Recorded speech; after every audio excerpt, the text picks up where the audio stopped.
Over thinking આજનો એક જ મોટો પ્રશ્ન, અને એ છે ઓવર થિંકિંગ. વધારે વાત નથી કરવી, ખાલી આપણે એક જ બેઝિક એક્ઝામ્પલથી જોઈએ. મારી પાસે ખાલી ગ્લાસ છે. હવે આ ગ્લાસ ખાલી મારે જોવો છે કે કેવો છે અત્યારે ગ્લાસ. હું એને ખાલી એક ટેબલ ઉપર મૂકી દઈશ, અને આ ટેબલ ઉપર મારે ખાલી એક નાનકડો અમથો એક્સપેરિમેન્ટ કરવો છે. આ ટેબલ ઉપર મેં ગ્લાસને મૂક્યો છે અને મારી પાસે ખાલી પાણીની બોટલ છે. હવે આ પાણીની બોટલમાં આપણે આજુબાજુવાળા લોકોનું મોટિવેશન છે. જો મારે આ કરવું છે, ઓકે ચાલો. મારે થોડુંક વાંચી લેવું છે, વાંચી લો. મને વાંચવામાં મજા નહીં આવે તો ઓકે. મને વાંચેલું યાદ નહીં રહેતો ઓકે. ઓલી મને ધોકો બોકો આપશે તો શું થશે આગળ? કેવી રીતના બધું મેનેજ કરીશ? જો આવું થશે તો,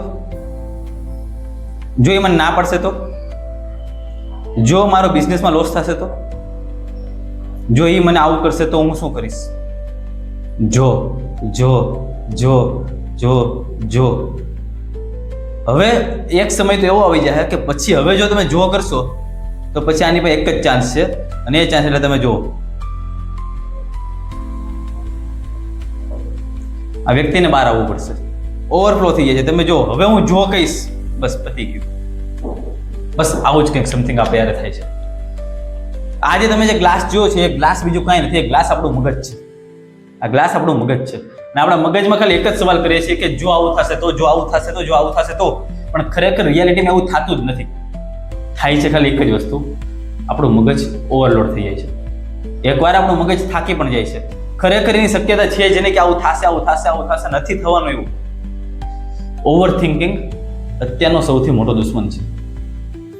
આ બાટલામાં જે કંઈ બી પાણી છે ને, પાણી એટલે બીજું કંઈ નહીં, આ તમારા વિચારો છે કે મારે આ કરવું છે. ધારો કે સ્ટુડન્ટ છે તો સ્ટુડન્ટને માટે મારે વાંચવાનું છે. વાંચેલું યાદ નહીં રહે તો શું કરીશ? મારે આવડો સવાલ પરીક્ષામાં નહીં આવે તો હું શું કરીશ? હું તૈયારી તો આવું કરીને ગયો છું, પણ આવું પેપર આવશે તો હું શું કરીશ? હું કદાચ એક્ઝામ દેવા જઈશ ને પેપર લીક થઈ ગયું તો હું શું કરીશ? અઢળક ક્વેશ્ચન છે. કદાચ હું જોબ વાળો છું, મારા બોસ મને આજે ના પડે તો હું શું કરીશ?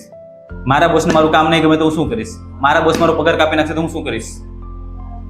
મારી જોબ આવતા વર્ષે રહેશે એની સિક્યોરિટી શું છે? કદાચ હું બિઝનેસમેન છું, આ વખતે મારું શું થશે? આ વખતે આપણો પ્રોફિટ કેટલો થશે? આ વખતે આપણો લોસ કેટલો થશે? બસ મગજમાં આટલા બધા ક્વેશ્ચન્સ, અને એ બી શરૂઆતમાં આવે છે જો, ઇફ, જો આવું થશે તો. અને રિયાલિટીમાં ખરેખર 90% એવું થતું જ નથી. આપણને બધાને ખબર છે ફક્ત ને ફક્ત એ આપણા વિચારો છે, અને વિચારો આપણા મગજમાં એટલા ઓવરલોડ થઈ જાય છે કે જેના લીધે હવે વ્યક્તિ ટેકલ નહીં કરી શકે. હવે હું કરતો કાંઈ નથી. આ મારા બધા જ નેગેટિવ થોટ્સ, કે બધા જ મારા વિચારો, ઓવર થિંકિંગ, એને હું ખાલી મારા એક હાથમાં રાખું. આ એક હાથમાં એને પકડી રાખું છું. પણ અત્યારે મેં ટેકો આપ્યો છે. ટેકો આપ્યો છે એટલે મને આરામ લાગશે. બસ હવે આને ઊંચો લઈ લીધો હાથ.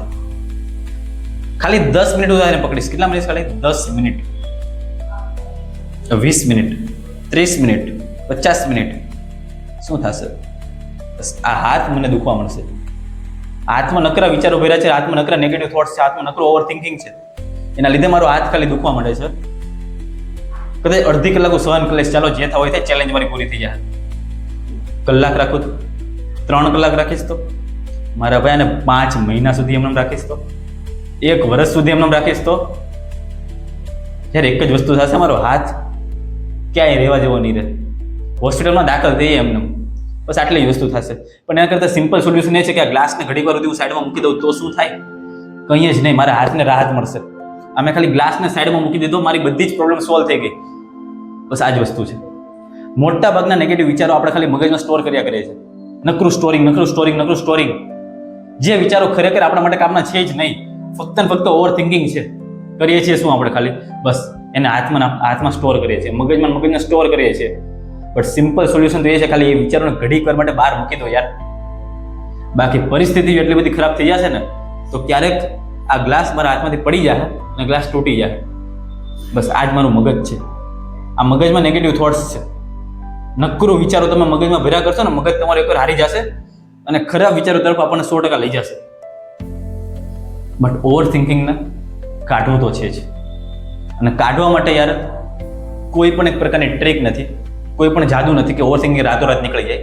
ખાલી એક જ વસ્તુ છે, એક જ વિચાર ખાલી, આજથી મારે પણ 7 થી 8 મહિના પહેલા મગજમાં ખૂબ જ ખરાબ વિચારો આવી ગયા હતા. HRS ને કઈ રીતના હું આગળ લઈ જઈશ, જો આવું થશે તો હું શું કરીશ.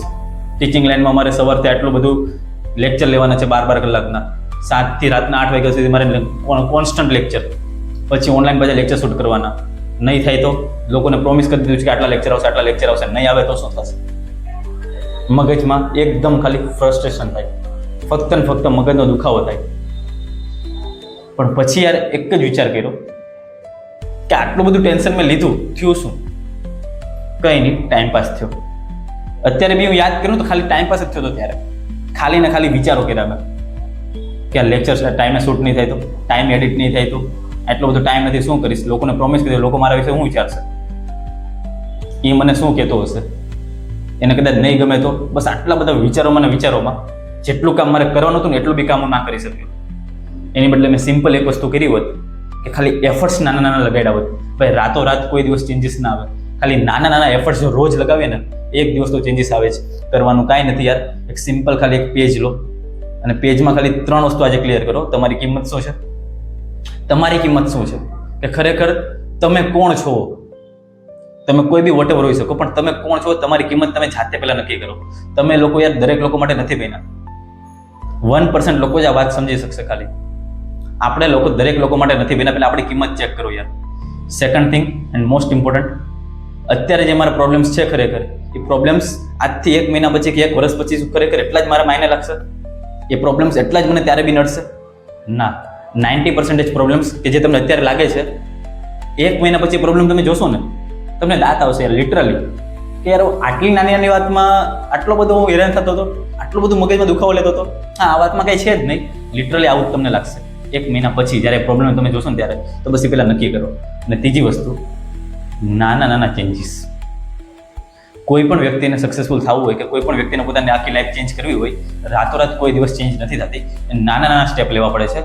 તમે યાર ખાલી મગજમાં આજે એટલી વસ્તુ ફિક્સ કરજો, સૂતા પહેલાં રોજની 10 મિનિટ, હું પણ એપ્લાય કરું છું, સૂતા પહેલાં રોજની 10 મિનિટ યાર ફક્ત ને ફક્ત તમારા માટે. નો મોબાઈલ, નો મ્યુઝિક, કંઈ પણ વસ્તુ નહીં. તમે ખાલી એકલા, ખાલી આંખો બંધ કરીને યાર ખાલી વિચારો આજથી મારે શું નવું ચેન્જ કરવું છે, અથવા આજના દિવસમાં એવું તો મેં શું ખરાબ કર્યું છે, હવે એને કાલે હું કઈ રીતના ચેન્જ કરી શકું, અથવા તો મારા નેક્સ્ટ ગોલ છે એ નેક્સ્ટ ગોલ વધારે સારા કઈ રીતના હું કરી શકું. જ્યાં સુધી તમારું મગજ આજુબાજુના બધી જ વસ્તુથી ફ્રી હશે ને ત્યારે જે થોટ્સ આવશે ને એ 110% સારા આવશે અને એવા આવશે કે જે ખરેખર ઇમ્પેક્ટફુલ. રોજની 10 મિનિટ તો યાર કમ્પલસરી આપવી પડશે. અને જો થઈ શકે તો ખાલી 20 minutes workout daily 20 minutes workout, આટલું ખાલી જો અત્યારે રાખીએ ને યાર, ખરેખર 1 વર્ષ પછી અત્યારના તમે અને 1 વર્ષ પછીના તમે ગેરંટી ચેન્જ હશે. પણ આ વાત યાર ખૂબ જ નાની હશે, એક દિવસમાં તો નહીં જ થાય, પણ મલ્ટિપલ ટાઈમ્સ ફોલો થશે તો એક દિવસ ઇમ્પેક્ટ થશે ને થશે. બાકી HRS ટોક્સમાં હું હર્ષિલ સગર, વાત એવી જે જીવન બદલી દે. એપિસોડ નંબર 2માં દરેક લોકોને જો જરીક પણ વાતમાં કંઈક લાગ્યું હોય કે ના ખરેખર સાચી વાત છે તો પ્લીઝ અપ્લાય કરો. બાકી 1 વર્ષ પછી ખરેખર આનાથી ઇમ્પેક્ટ થશે. બાકી હું HRS મળીએ છીએ નવા એપિસોડમાં. વાત એવી જે જીવન બદલી દે. આપ દરેક લોકોનો ખૂબ ખૂબ આભાર મને સાંભળવા બદલ. જય સ્વામિનારાયણ.